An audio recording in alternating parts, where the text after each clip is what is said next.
terms. So what is acidemia? Tell me, what is acidemia? What is that? What does it mean? H plus ions in the blood. Yes. So H plus concentration in the blood. And what is acidosis? Having increased H plus. Well, it's the process in a way. Process that leads to at the end acidemia. Okay, so it's the process in a way. That's everyone a process. Process. Okay, that's a process, but everyone understands this. Fine. What is acid? Everyone knows it's the substance which releases H plus in certain condition at certain pH, and base is the one which receives it. That's obvious. But now, important thing. Lactate, and I mean lactate acidosis. So, or lactic acidosis, or what does it mean? What does it tell you? So lactate. How? It's a metabolic. It is metabolic. When this happens? Problem with glycolysis. Okay, and in a way, rather, that's very general. So, okay, very good. When the cells are when they're metabolizing in anaerobic conditions. Very good. So every time there's a buildup, or many times, and this is much more common, every time there's buildup of lactate, and lactate is acid, so if there is a buildup, you're going to have metabolic acidosis, obviously. It sort of tells you there's anaerobic metabolism going on. Okay? Well, in most of the cases, there's anaerobic metabolism going on. And how can you trigger this anaerobic metabolism?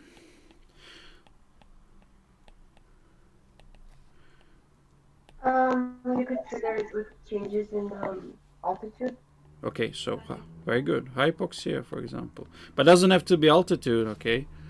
You can just have something with lungs, which is going to be the thing you are trying to deal with. So you can have COPD or whatever.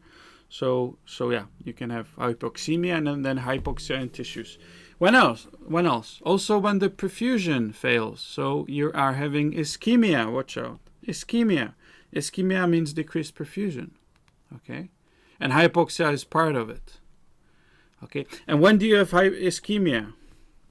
So over here, decreased oxygen in air, or lungs, so COPD, for example, good. But what about ischemia? So every time there is a decrease of perfusion of a certain tissue, or in general, every time you have hypotension, and you are not able to pump blood into the tissues, the lactic acid will appear. So every time you're in shock, circulatory shock, we're going to have lecture on that. Every time you get into shock, especially it starts in periphery, and the periphery gets really acidic, and lactate builds up, okay? And unfortunately, lactate, I'm not talking about, and this is what you should remember, it's a small secret. Lactate is a sort of also predictor in really sick patients, like failing patients on an IC unit, of the prognosis. Because, and that's a secret number, you won't find it in books, but I asked the IC unit doctors, and they said, well, we're measuring lactate, and if it's over 13 millimoles, which is a bad number, not only, I think, in most of the countries, Europe and US definitely. So if it's over 13 millimoles, so if there is someone dying in a way, and you try to save him, but if he has over 30 millimoles, basically they say on the experience, we're not able to save him. Watch out, this could be different from marathon runners. Those are fully healthy people and are able to cope with high levels of lactate. But just remember, lactate is a sign of that in this ill patient, like everything goes on, or many cells and tissues go on anaerobic pathway, and it's basically lethal. Okay. Also, and you're going to learn this as well in other time, but remember from now on, lactate blocks mitochondria, respiratory chain. So basically it works like cyanide in high levels. Okay? Yeah? It works like cyanide. Blocks the chain. Good. So that's lactate. Would you know some other acid that is built and during? So lactate is when there's something with perfusion or ventilation or whatever. But what about ketoacidosis? When do we see that?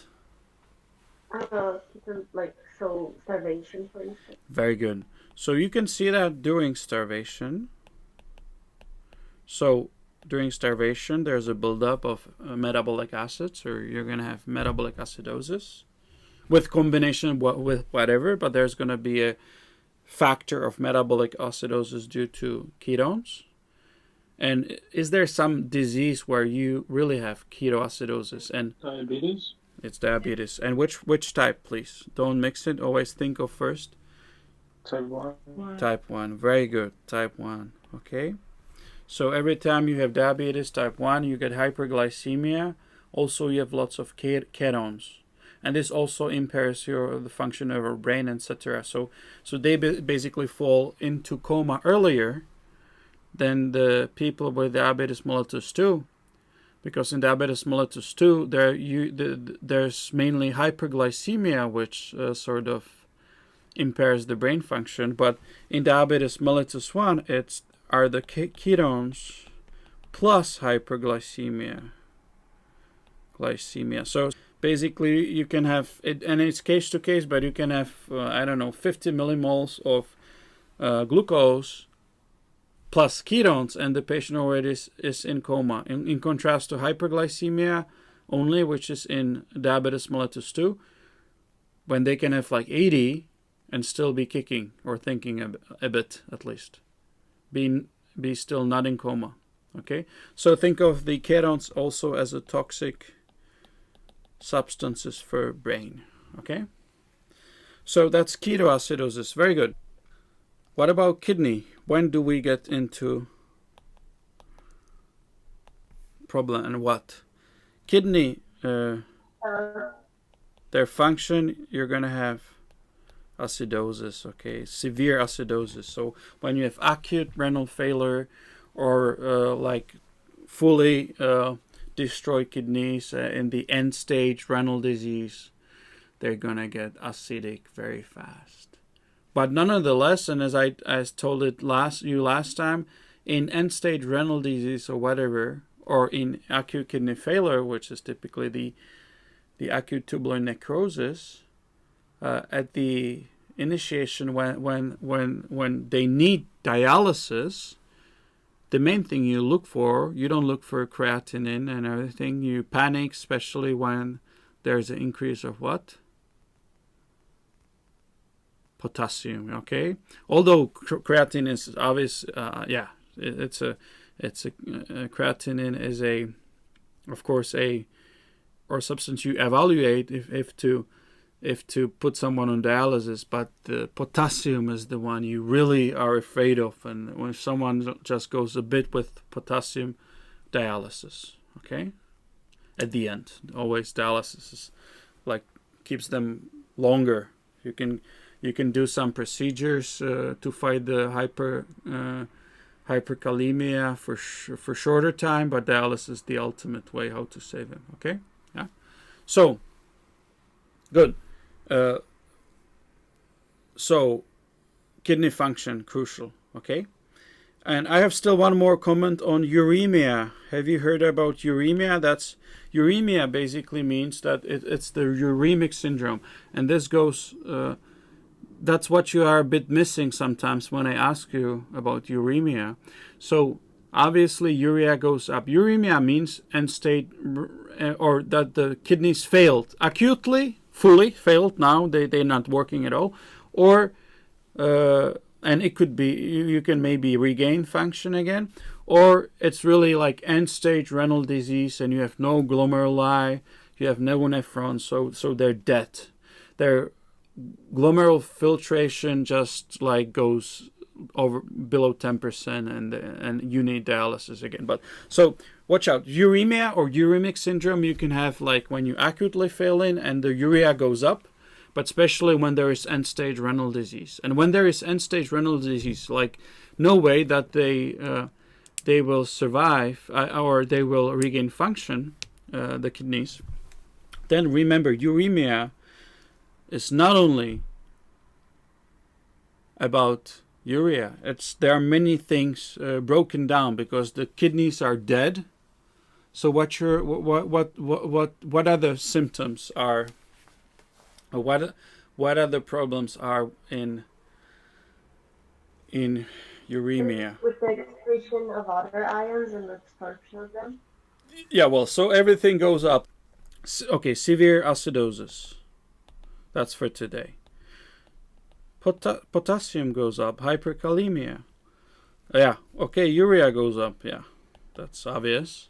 But also, kidneys have not only filtration function, but also endocrinological function.